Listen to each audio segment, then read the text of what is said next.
pessoal, tudo bem? Então vamos lá, nossa próxima aula.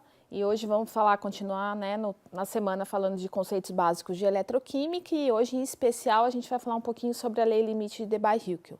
Então antes de começar a falar especificamente da lei de Debye-Hückel, vamos retomar alguns conceitos aí da disciplina anterior e assim relacionar com a nossa aula de hoje. Então olha só, se a gente for lembrar que a gente está trabalhando então com íons em solução, né? Em eletroquímica é isso que a gente acaba fazendo, trabalhando com íons em solução. Então, para isso a gente precisa retomar aquele conceito de atividade. Então, atividade dos íons, o que quer dizer? Já que a gente está falando de íons em solução, a gente imagina o seguinte, que a interação desses íons, elas são tão intensas que a aproximação que a gente poderia utilizar para substituir as atividades pelas molalidades, né, por essa unidade de concentração, ela só é válida em soluções muito diluídas, da ordem de concentração total de íons menor do que 10 a menos 3 mol quilo a menos 1.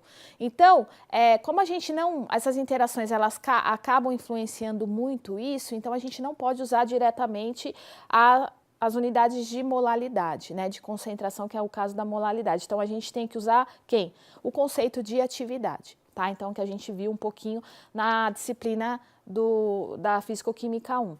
E aí, como é que a gente pode definir a atividade ou simplesmente o Azinho?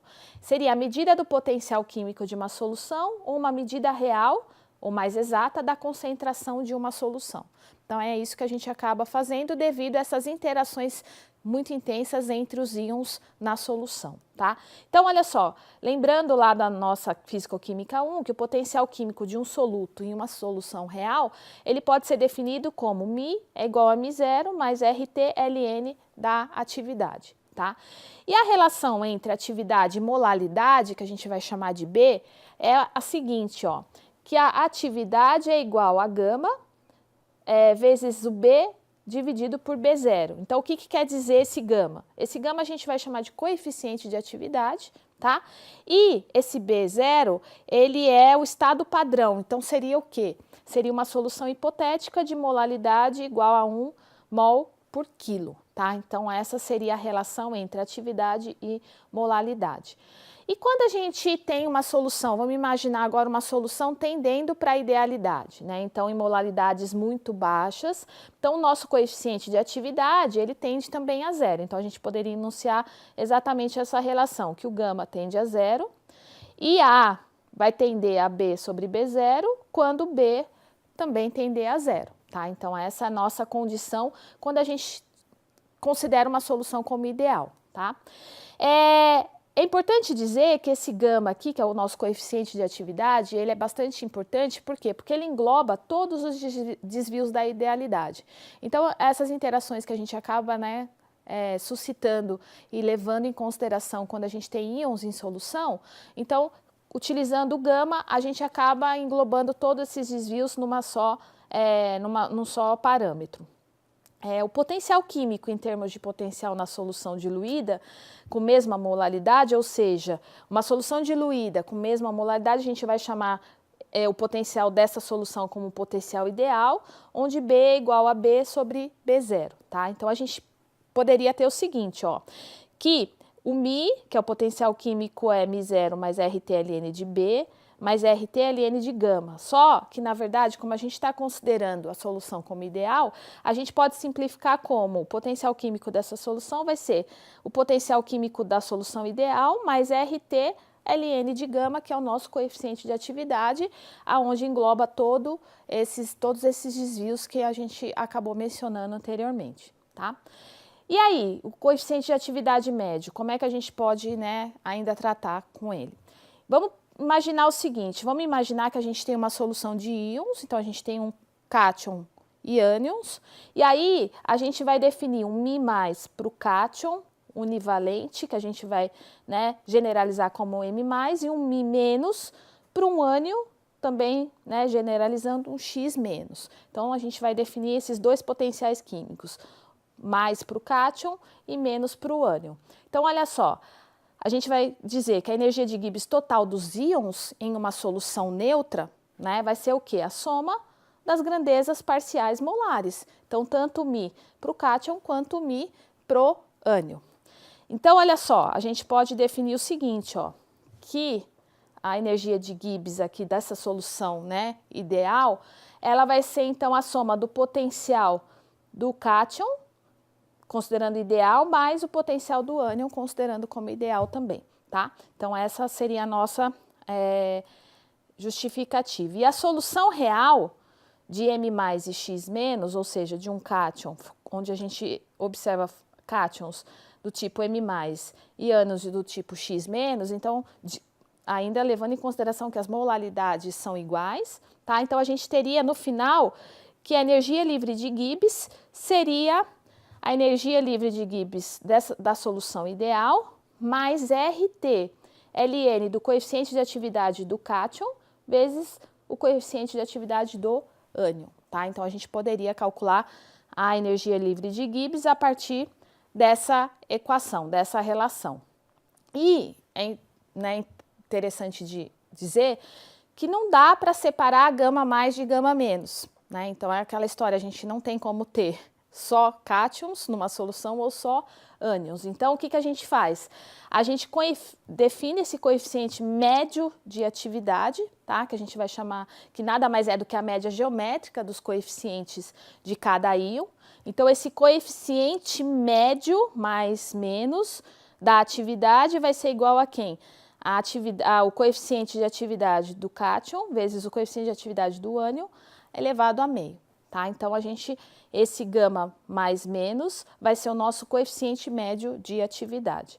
E aí, os potenciais químicos dos íons, que agora sim a gente pode se concentrar nos íons, vai ser exatamente para o cátion, né, o Mi+, vai ser o potencial do cátion numa solução ideal, mais RT, ln desse coeficiente médio de atividade, e o potencial químico do ânion vai ser o potencial químico do ânion numa solução ideal, mais RT, ln desse coeficiente médio, tá? Então, a gente consegue lidar com cátions e ânions em separado, mas levando em consideração esse coeficiente médio de atividade, tá? Então,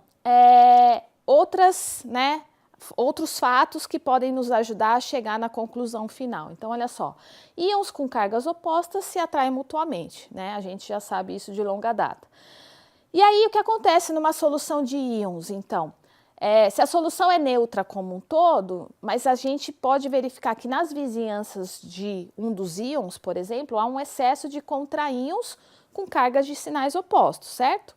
Então, assim, a gente consegue definir um conceito que a gente chama de atmosfera iônica, que quer dizer o quê? Que é uma nuvem com simetria esférica na qual os contraíons superam íons de mesma carga que a do íon do centro. Então, a gente tem um íon no centro, né?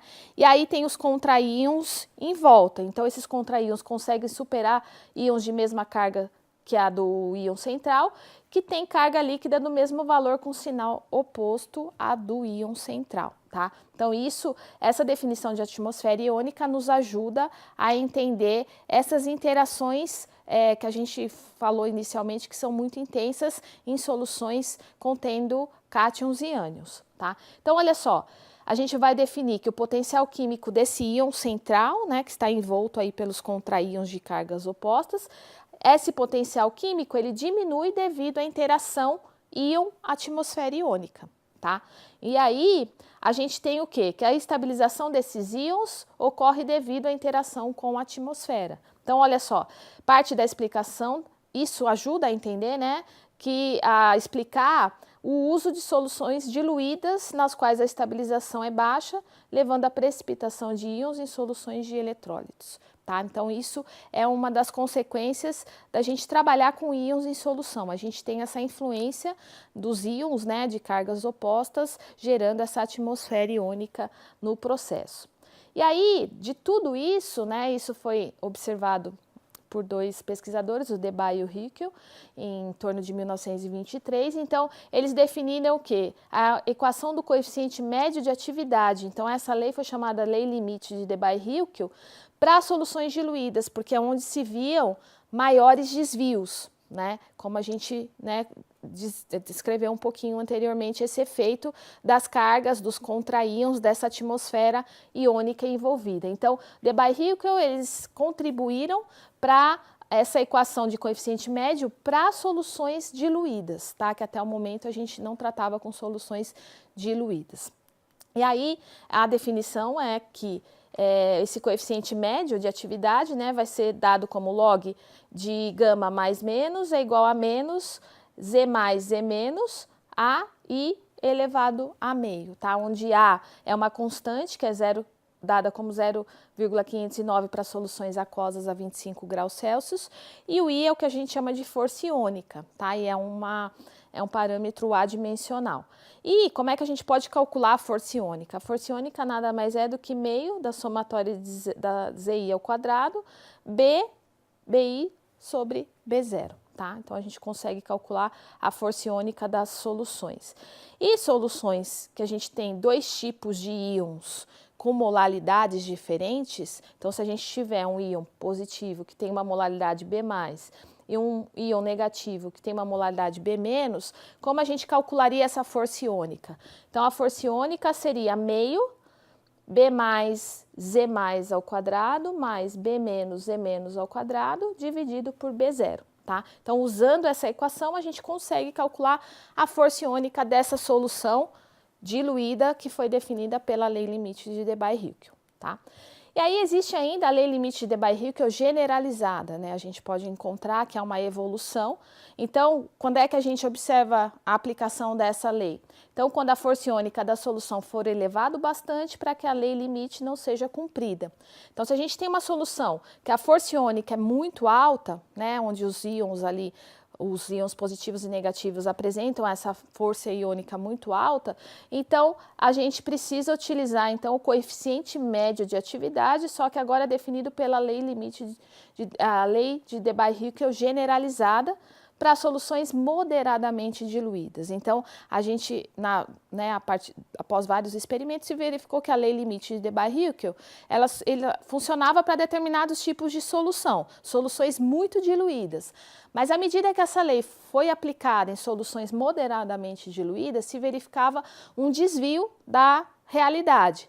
Então, daí que surgiu a necessidade de ampliar, né, a lei de Debye-Hückel anterior, e aí surge a lei de Debye-Hückel generalizada.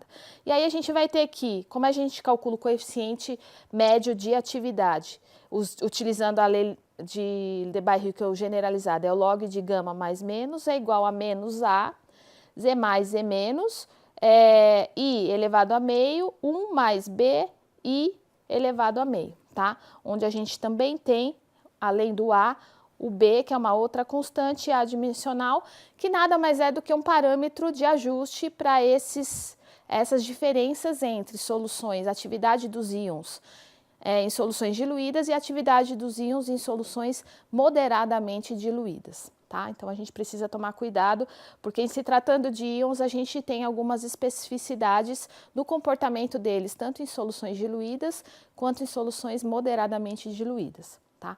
Então, e com isso a gente fecha a aula de hoje, que a gente falou um pouquinho sobre a lei limite de Debye-Hückel e a lei de Debye-Hückel generalizada, e aí na próxima aula a gente vai entrar em detalhes sobre as células eletroquímicas. Até lá!